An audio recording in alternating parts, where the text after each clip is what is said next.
బులెటిన్లో breaking news చూస్తున్నాం. అనంతపురం జిల్లాలో ఘోర రోడ్డు ప్రమాదం చోటు చేసుకుంది. శనివారం అర్ధరాత్రి బుక్కరాయి సముద్రం మండలం రేకులకుంట వద్ద నార్పుల వైపు వెళ్తున్న కారును లారీ ఢీకొట్టింది. ఈ ఘటనలో 4 మృతి చెందారు. దీనిపై స్థానికులు పోలీసులకు సమాచారం అందించారు.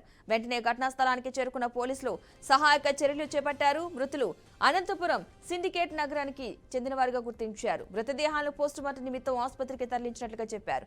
ఈ ఘటనపై కేసు నమోదు చేసి దర్యాప్తు చేస్తున్నట్లు పోలీసులు వివరించారు.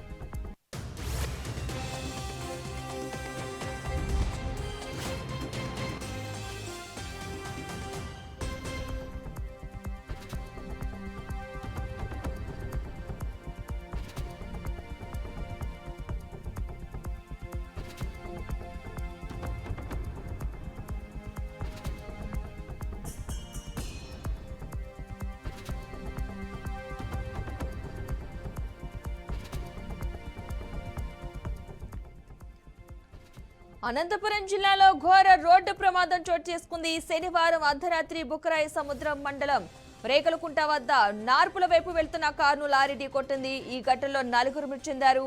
దీనిపై స్థానికులు పోలీసులకు సమాచారం అందించారు. వెంటనే ఘటనా స్థలానికి చేరుకున్న పోలీసులు సహాయక చర్యలు చేపట్టారు. మృతులు అనంతపురం సిండికేట్ నగర్ వాసులుగా పోలీసులు గుర్తించారు. మృతదేహాలను పోస్టుమార్టం నిమిత్తం ఆసుపత్రికి తరలించినట్లుగా చెప్పారు.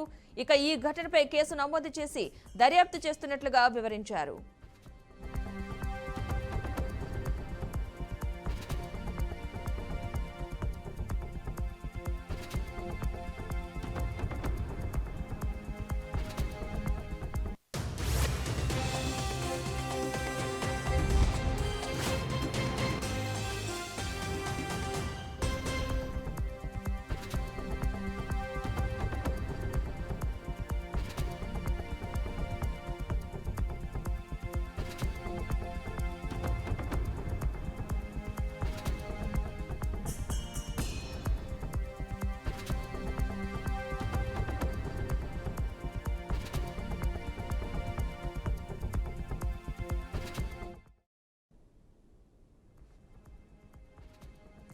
అనంతపురం జిల్లాలో ఘోర రోడ్డు ప్రమాదం చోటు చేసుకుంది.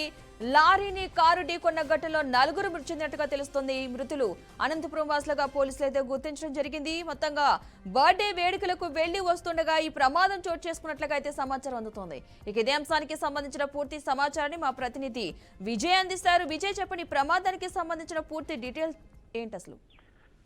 పద్మ, ఈ రోజు అర్ధరాత్రి వేళల్లో అయితే అనంతపురంలో ఘోర విషాదం అయితే చోటు చేసుకుంది. అయితే నార్పల్ నుంచి అనంతపురం వస్తున్న యువకులు అంటే ఒక బర్త్డే పార్టీకి వెళ్లి పార్టీ ముగించుకొని అనంతపురం బయలుదేరిన యువకులు 20 నిమిషాల్లోనే వారు మొత్తం 4 అక్కడికక్కడే మృతి చెందిన సంఘటన అయితే చోటు చేసుకుంది. అయితే ముఖ్యంగా నార్పల్ నుంచి అనంతపురం వస్తుండగా ఎదురుగా వచ్చిన లారీ ఇన్నోవా కారును బలంగా ఢీకొనడంతో 4 యువకులు అక్కడికక్కడే మృతి చెందారు. మొత్తం యువకులందరూ 20 నుంచి 24 సంవత్సరాలు ఉన్న యువకులు మొత్తం అనంతపురం స్టాలిన్ కాలనీకి చెందిన యువకులుగా అయితే పోలీసులు గుర్తించారు. అయితే లారీ డ్రైవరు అయితే బర్త్డే పార్టీలో మద్యం సేవించి డ్రైవింగ్ చేయడం వల్లే ఇలా యాక్సిడెంట్ జరిగిందని అయితే పోలీసులు ప్రాథమిక నిర్ధారణలో అయితే తేలినట్టయితే తెలుస్తుంది. అయితే పూర్తి వివరాలు పూర్తిగా వీటిపైన విచారణ చేసిన తర్వాత అయితే పోలీసులు వెల్లడిస్తామని అయితే చెప్తున్నారు. అయితే ఏది ఏమైనా 4 యువకులు ఒక్కసారిగా అక్కడ చనిపోవడంతో ఆ కుటుంబంలో తీవ్ర విషాద ఛాయలు అయితే నెలకొన్నాయి. పద్మ, అయితే ప్రమాద సమయంలో కారులో ఎంతమంది ఉన్నారు? మొత్తంగా 4 ఉన్నారా, ఇంకెవరైనా ఉన్నారా అని దానిపై క్లారిటీ ఉందా? కేవలం ఉన్నారు డ్రైవర్ తో కలిపి. అంటే సొంతంగా వారు ఓన్ ఇన్నోవా కావడంతో 4 వారే డ్రైవింగ్ చేస్తున్నట్లే తెలుస్తుంది. అయితే డ్రైవర్ తో పాటు మిగతా 3 ఉన్నారు. 3లో ఎదురు లారీ బలంగా ఢీకొనడంతో బాడీలో గుర్తించలేనంతగా శవాలు అయితే విడిపోయి అట్లా బాడీ నుంచి విడిపోయినట్లు తెలుస్తోంది. అయితే చూడడానికి కూడా చాలా జిగుప్సాకరంగా ఈ ప్రమాదం అయితే చోటు చేసుకుంది. అయితే కేవలం 4 ఉన్నారు. 4 అక్కడికక్కడే మృతి చెందారు. Right, thank you Vijay.